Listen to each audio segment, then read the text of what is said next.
Gym போறேன், கண்டிப்பான முறையில வே சப்ளிமெண்ட் எடுத்தாதான் மசில் கெயின் ஆகும்னு நினைக்கிற எல்லாத்துக்காக தான் இந்த பதிவு. நல்லா ஒண்ணு மட்டும் புரிஞ்சுக்கங்க, வே அப்படின்றது ஒரு சப்ளிமெண்ட். நம்மளோட புரோட்டீன் கோலை அச்சீவ் பண்றதுக்கு அது சப்போர்ட் பண்ணும். இதை முதல்ல நம்ம மைண்ட்ல வச்சுக்கலாம். ஓகேவா? ஒரு எக்ஸாம்பிள் சொல்றேன். இப்போ என்னோட பாடி வெயிட் 100, என்னோட புரோட்டீன் கோல் பாடி வெயிட் இன்ட்டு 2, அப்பனா 100 கிராம்னா 200 கிராம் புரோட்டீன் ஒரு நாளைக்கு நான் எடுக்கணும்.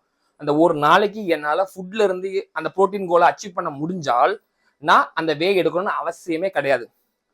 என்னால அந்த ஒன் டேல மீல்ல அச்சீவ் பண்ண முடியல அப்படின்னா நான் அந்த வேயை சூஸ் பண்ணுவேன். ஒரு சர்விங்ல 24 கிராம் புரோட்டீன் இருக்கு அப்படின்னா எனக்கு ஈஸியா இருக்கும் இல்லையா? இப்போ ரெண்டு சர்விங் எடுத்தேன் அப்படின்னா 24 48 கிராம் புரோட்டீன் அதில் கிடைச்சிடும். பேலன்ஸை வந்து என்னோட மீல்ல கால்குலேட் பண்ணி அதை ஆட் பண்ணி அந்த ஒன் டேக்குரிய டயட்டை நான் முடிச்சிடுவேன்.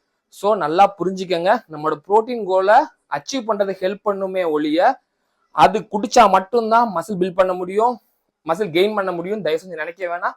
இந்த மாதிரி யூஸ்ஃபுல்லான கண்டென்ட்டை தெரிஞ்சுக்கிறதுக்கு என்ன ஃபாலோ பண்ணிக்கிங்க. நெக்ஸ்ட் வீடியோ சந்திப்போம். டாடா பை பை.